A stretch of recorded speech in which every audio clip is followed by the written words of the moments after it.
Andy Gimaw nakalaban ang dating team ng NBA superstar na si Gelgius Alexander. Sinasayawan lang ng batang mamaw ang kanyang bantay. Kalmadong-kalmado lang si Andy Gimaw habang pinapahiya ang depensa ng kalaban. Inaasar ng kalaban si Andy sa early minute ng laban, pero pinahiya silang lahat ni Kabayan sa dulo ng laban. Takeover mode si Andy.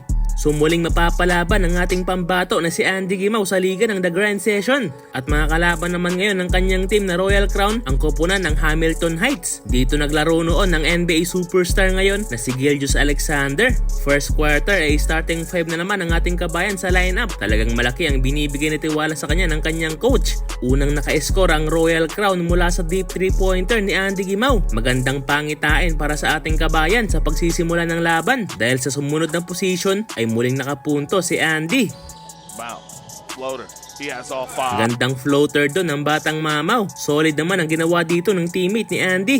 Kaya 8 nating run kaagad ang kinamada ng mga nakaitim sa pagsisimula ng laban. Ngunit nakabawi naman ang kalaban mula sa 3-pointer na to. Pero gandang depensa naman dito ni Andy Gimaw at humantong yan sa end 1 basket ng kanyang teammate. Nakakita na sana ng liwanag sa play na to si Kabayan. Hindi nga lang niya na finish. Umiinit sa outside shooting ang Hamilton bago matapos ang first quarter. Kaya natapos ang quarter na to na nakuha pa nila ang kalamangan, 19-21. Second frame ng laban ay offensive foul kaagad ang tinawag dito kay Andy Gimaw at inasar pa nga ng mga kalabang nasa bench ang ating pambato at nakuha pa ng Hamilton ang momentum sa early minute ng second period kaya abante na sila ng 8 points at mukhang inaalat si Andy sa 3-point line. Ngunit nakabawi naman ang kanyang teammate mula sa corner 3-pointer na to. Ganda namang assist ni Kabayan para sa easy 2 points ng kanyang kakampi, pero kada nakakapuntos ang team ni Andy, nakakabawi rin kaagad ang kalaban. 46-38 end of first half. Naghahabol ang team ni Kabayan.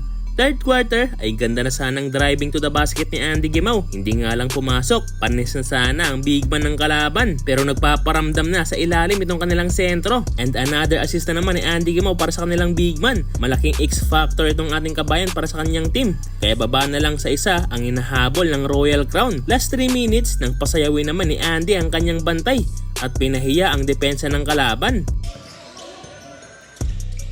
Nakakuha pa ng foul si Andre sa 3-point line at naipasok ang 3 free throw at naitabla na nga ang laban sa pagtatapos ng third quarter. Fourth quarter ay gandang assist kaagad ng kanilang big man para sa ating Kabayan at ganda namang set ng play dito ni Kabayan para sa kanilang sentro at eto pa another highlight play para sa batang mamaw. With that rejection. Beautiful. Beautiful. Takeover mode na nga si Andy Gimaw dahil matapos lang yan ay pumukol naman siya ng 3-pointer. Abante na ng 6 points ang Royal Crown. Muntik pang magmintis dito si Andy.